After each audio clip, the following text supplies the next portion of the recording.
Now, from Hollywood, romance.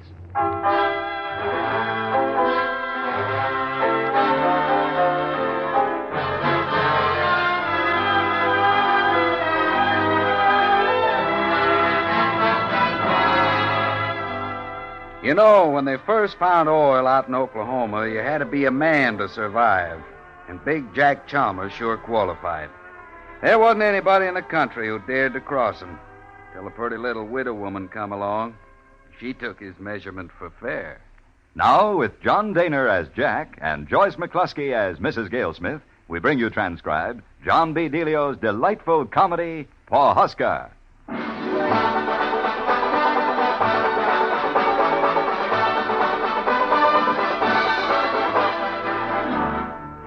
Now, this all happened in the town of Pawhuska, when Oklahoma was called the Indian Territory. Well, sir, down the center of Pawhuska, there was a dirt road. That was Main Street. And about halfway down Main Street, there was another dirt road that cut across it. That was First Street. And on the corner of First and Main, there stood a mighty building, the Pawhuska Hotel, and it was owned by Big Jack Chalmers. What time is it? I reckon about 3:30, Jack. Where's that fool Pittsburgh? Driving in from Guthrie like he's supposed to, I reckon. It shouldn't take him this long. How do I look? You look slick as a stallion in a field of fillies. Never mind the poetry. Get me a drink. Sure, Jack. Remember, Jeremy, watch your language. This here is a lady. Sure she is. All the way from Kansas City. Remember that. Kansas City. Now get that out of your mind. Do it again. I'm putting her in complete charge. You hear me, Jeremy? She's running this hotel from now on. Strikes me you're giving an awful lot of authority to some woman you never seen before. I told you I wanted class. This lady, this Miss Gale Smith, she knows the hotel business. Why, she put that place in KC. What's the name of it? Why, she put that place on the map. Yeah, but that was KC. This is Pawhuska. It makes no difference. Pawhuska will be as big as KC someday. We might just as well start right now. That's them. Yeah. Want me to go help Pittsburgh? Oh, he can handle it. Well, like you say. But Jack, Miss Gale Smith, my name is Chalmers. How do you do, Mr. Chalmers? This here is Jeremy. Howdy. How do you do? Pittsburgh, you taking good care of Mrs. Gale Smith's things? where do you want the steamer, Jack? Oh, well, wait. Just put it down right there, Mr. Pittsburgh. Thank you. Yeah, sure. Jeremy, maybe you better go outside and see if you can help Pittsburgh. Well, you said he didn't need no help. Never mind that. Just go. Yes, sir. Chair, Miss Gale Smith. Mr. Chalmers, Yeah. when you wrote me in Kansas City, you described the Pawhuska Hotel as a modern 5-story structure, the equal of anything west of the Mississippi. Well, ma'am. I have arrived to discover this hotel is not 5 stories, but 2 stories, and I seriously question just where it would rank among the best Western hotels. Well, ma'am, you see, this... I do growing... see. And now that we have clarified the misunderstanding between us, I'll thank you for 1 month's salary and prompt instructions for your driver to take me back to Guthrie. Well, now, ma'am, I think we'd better discuss this. My part of the discussion is over, Mr. Chalmers. I'd like the money. Quickly. No, Mrs. Gale Smith, I didn't get rich handing out money to every Tom, Dick, or Harry who asked for You it. see this umbrella I carry? Either you give me the money or I will thrash you within an inch of your life. Very well.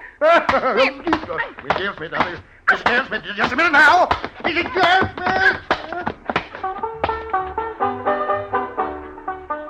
And that is how Big Jack Chalmers met Mrs. Gale Smith. Of course, after the ruckus, Big Jack persuaded the gentle lady to stay on. A week passed. Big Jack had gone on one of his frequent trips to look over some oil leases, and Mrs. Gale Smith settled herself in a corner room on the second floor. This particular day, she sent for the hired hand known as Jeremy. Mr. German, I've been looking over these ledgers. Yes'm. I find them in a most distressing state. Yes'm. What is this item marked cash withdrawal, $20, dated the 18th? Well, I don't reckon I know, Mrs. Galesmith. And here. On the 21st, cash withdrawal, $50. What is that? $50? Yes'm. Well? That's the time, Jack. Mr. Chalmers, he was having pretty thin luck. He couldn't hit us straight to safe here. He was using the hotel's money to play poker. He only borrowed it from the cash drawer. He'll pay it back. And the $20 on the 18th, I suppose that was the time he couldn't hit a flush to save himself. Well, how in thunder did I have eyes, Mr. German. I've watched those games. Then you know, Jack, that Mr. Chalmers ain't always the luckiest fella in the world. Mr. German, the way Mr. Chalmers plays poker, it's a fortunate thing for both of us that we've still got a roof over our heads. Yeah. That will be all, Mr. German. And in the month that followed, the Pawhuska Hotel prospered. The men from the oil fields, heavy with mud and with sweat, would climb the wooden stairs for a 30-minute delight in the hotel's new cast-iron bathtubs. Once refreshed, they'd find a seat open in the poker game. It was on such an evening that Big Jack Chalmers, fresh from a tour of the fields near Stroud, decided to indulge himself in a game of 5-card stud. As was frequently the case, Mr. Chalmers was not winning. 20, okay. 12, 13, 14, 15. I'm short. Jeremy, Yes, sir. bring me $50. Sir? I said, bring me $50. I'm calling. Deal. And a 4 to Pittsburgh and a 9 to Jack. Pittsburgh's 10, still call the shots. 10 to worth another 20. Jack. Where's the money? Jack, I gotta talk to you a minute. I can wait. Give me the money. No, I gotta talk to But you. I'm short in the pot. Give me the money. Jack, you gotta listen to me. I can't do it. Who says you can't? Mrs. Galesmith, she says I can't. What's that you say? Jack. I'm dropping Pittsburgh. I'm like $5. Sure, Jack, okay. Come here, you Jeremy. Pittsburgh, take the money. Yes, sir. You're right Now. around, Dick. Say that again. It's Mrs. Galesmith, Jack. She says I'm not to give you any more money out of the hotel cash box. Says the hotel money can't be used for poker. Okay. We'll just find out about that. Sir, don't go up there. You know Mrs. Galesmith's sound Don't asleep. my own talking about. Yes, who is it? It's me, Jack Chalmers. Oh, I'm in bed, Mr. Chalmers, for the night. I want to talk to you, Mrs. Galesmith. I'm sure it can wait until morning. It cannot wait until morning. Tonight. Right now. Very well.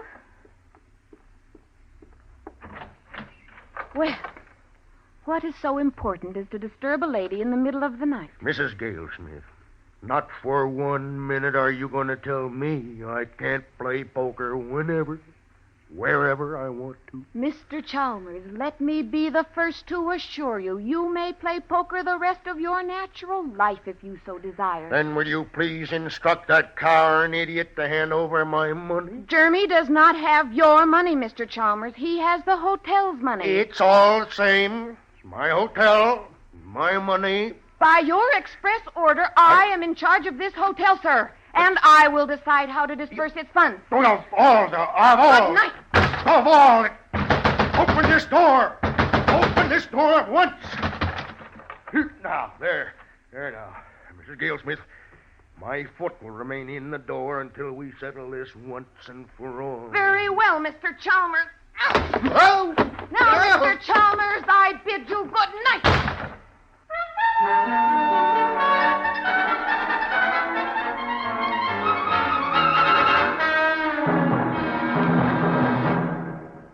We will return to romance and our story, Pawhuska, in just a moment. Dr. Frank Baxter, eminent Shakespearean authority, narrates Shakespeare's story tomorrow night on the Radio Hall of Fame. The noted Irish actor Dan O'Hurley stars as the Bard of Avon.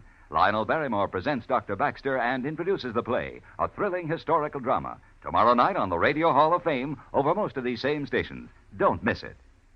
And now for the second act of Pawhuska as we return to Romance.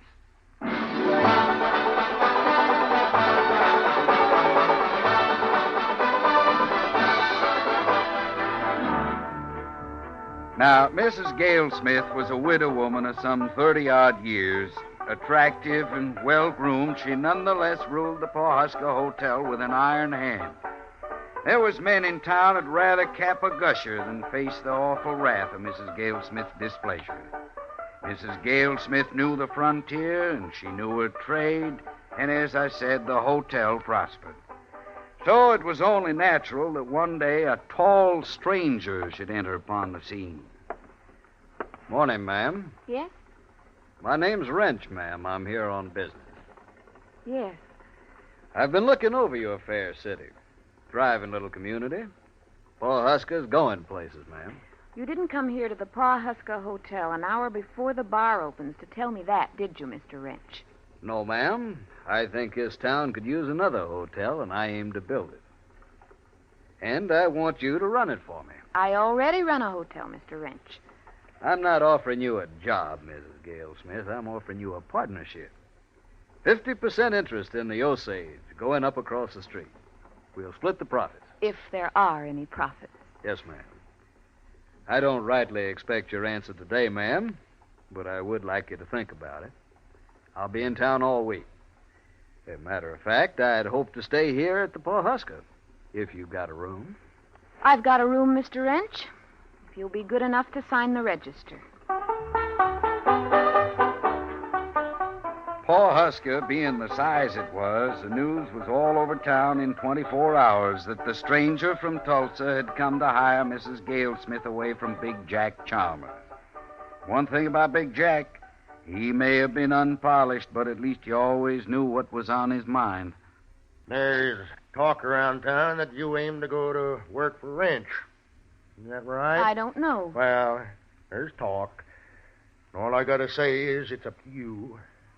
Entirely up to you. I realize that, Mr. Chalmers. So you have been considering it. Mr. Wrench has offered me half interest in his hotel. Well, just want you to know, it's up to you. I mean, if that's all the loyalty you feel, if that's what the Pawhuska means to you, that's all. And, well, like I say, it's up to you. It is out of no sense of disloyalty that I'm considering Mr. Wrench's offer. The Pawhuska means a great deal more to me than you know. But a single lady gets on in years, Mr. Chalmers, and after a time she must think first of the future and what it hopes. Now, that's it. You're trying to play me against Wrench's offer to get 50% of the Pawhuska. I said no such thing. Well, that's what you're after, all right. I can tell. You're a mean, suspicious, stubborn, hateful man, Jack Chalmers, and I'm not going to stay around you one more minute. It's pretty strong language, Mrs. Gale. It's not half as strong as I've heard around the Pawhuska lobby. And if you don't get out of here, you'll hear some things that'll knock your head off. No, Mrs. Gale. Don't you, Mrs. Gale Smith, me, Jack Chalmers. I've listened to your crude talk for more than a year now. And this time I'm leaving for good and proper. Now get out! Mrs. Gale Smith, now. If I hear that once more... No, well, put it down, Mrs. Gale Smith. That bass, no. Mrs. Gale Smith, no. That does it! Oh!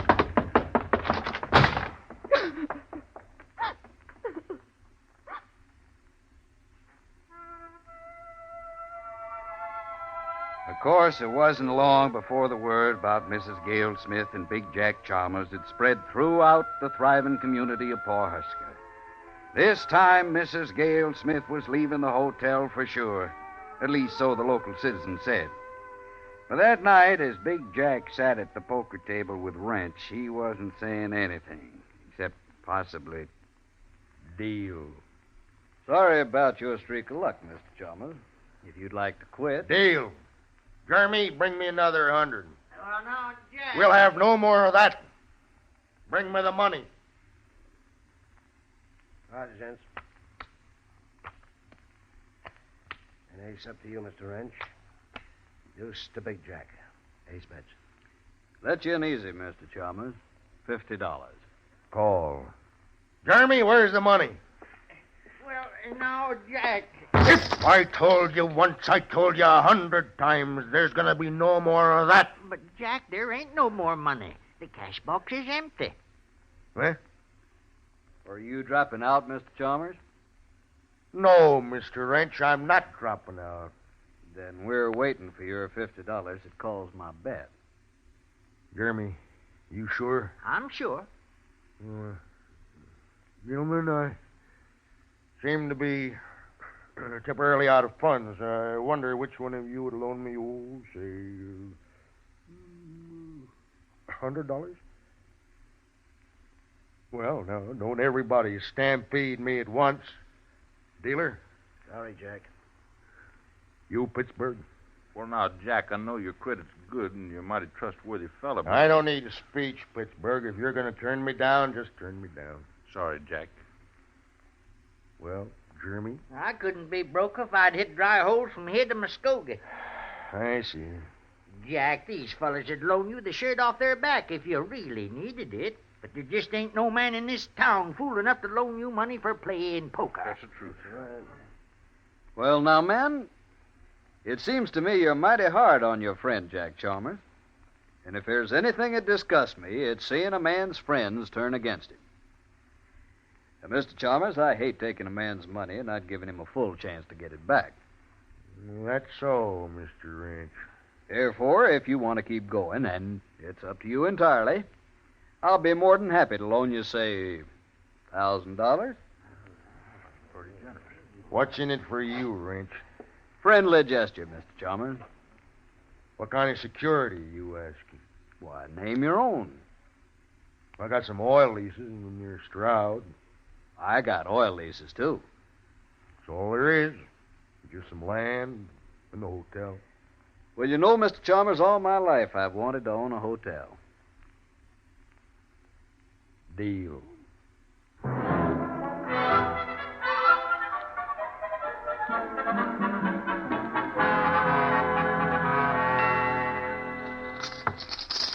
Wrench, that's my last. $35 on my pair of aces showing. Well, being as how it's your last, I won't raise you, Chalmers, but my pair of trays showing will most certainly call.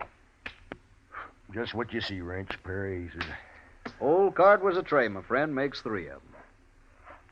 Well, Quitting so early? yeah, it's late enough, Wrench. I'll get the hotel deed and papers for you. The Pawhuska Hotel now belongs to you. Still early, gentlemen. Any stud players? Well, then. Did I hear you call for poker player, Mr. Wrench? I'd be pleased to join you. Well, now, Mrs. Gale Smith, I certainly wasn't expecting a lady to join a stud game.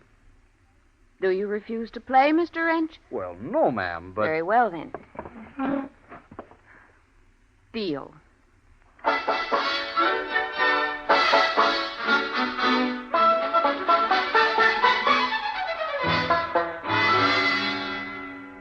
Well, there it was. Mrs. Gale Smith, big as life, sitting across the poker table from Mr. Wrench. Every man in the Pawhuska Hotel watching for that first deal, and every one of them shaking his head for poor Mrs. Gale Smith. You have a 9 showing, Mrs. Gale Smith. I have only a 6. Therefore, you bet. I understand the game, Mr. Wrench, and I will bet $50. $50? Would you prefer if I made it 100? Well, ma'am, I don't like to say... Then don't. Do you call or drop? Well, ma'am, yes, I'll call. You know, ma'am, you worked hard for your money. And I'm sure you have also, Mr. Wrench. Well, I see I now have a pair of 9 showing. Will cost you $100.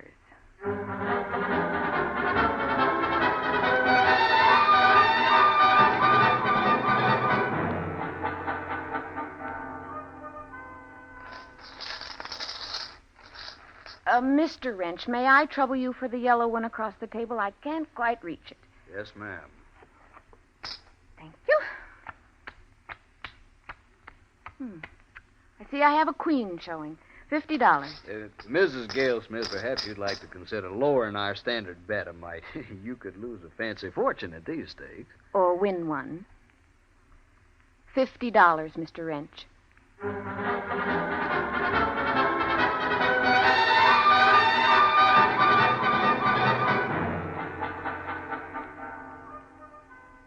And so the chips flowed across the green felt tablecloth and almost always in the direction of Mrs. Galesmith. Once, when Mr. Wrench decided to excuse himself for personal reasons, he discovered a solid wall of field hands and drillers behind his chair. On the edge of the crowd stood one man alone, watching, silent. Big Jack Chalmers had returned from the safe with the deed to the Pawhuska Hotel. That cleans me, Mrs. Galesmith. Does it, Mr. Wrench? Ma'am, I'm wiped out, every cent. I believe there's one other matter. Ma'am? This hotel.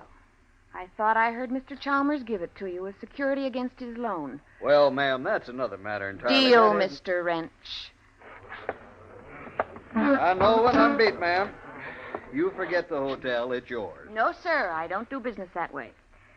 I will pay you the $1,000 you originally loaned to Mr. Chalmers. Very well, it's yours. Thank you, sir. Thank you. Night, ma'am. Night, gentlemen.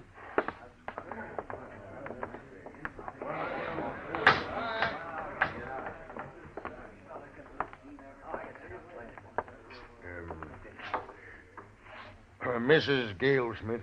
Sir? Miss Galesmith, I don't Sir, know... would it interest you to know that my name is Mary Ann? Mary Ann Galesmith. Ma'am?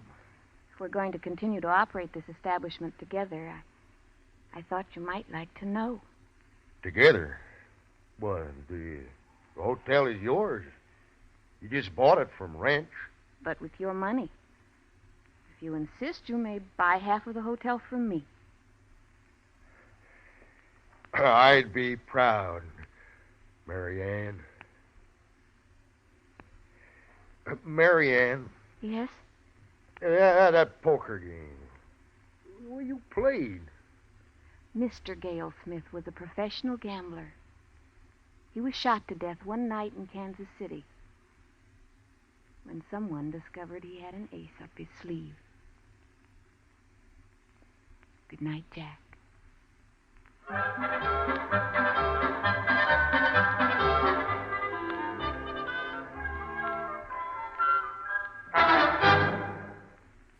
Romance is produced and directed by Norman MacDonald, with editorial supervision by Hep Mannheim. You have heard Pawhuska, specially written for romance by John B. Delio, starring John Daner as Jack, with Joyce McCluskey as Mrs. Galesmith. Featured in the cast were Vic Perrin, Joe Kearns, Harry Bartell, Barney Phillips, and Lou Krugman. This is Hugh Douglas, inviting you to hear Romance, transcribed next week at this same time.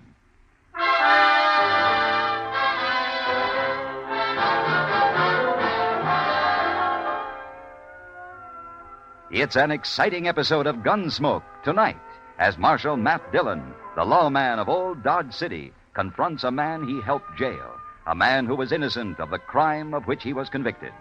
Don't forget, Gunsmoke, on most of these stations tonight.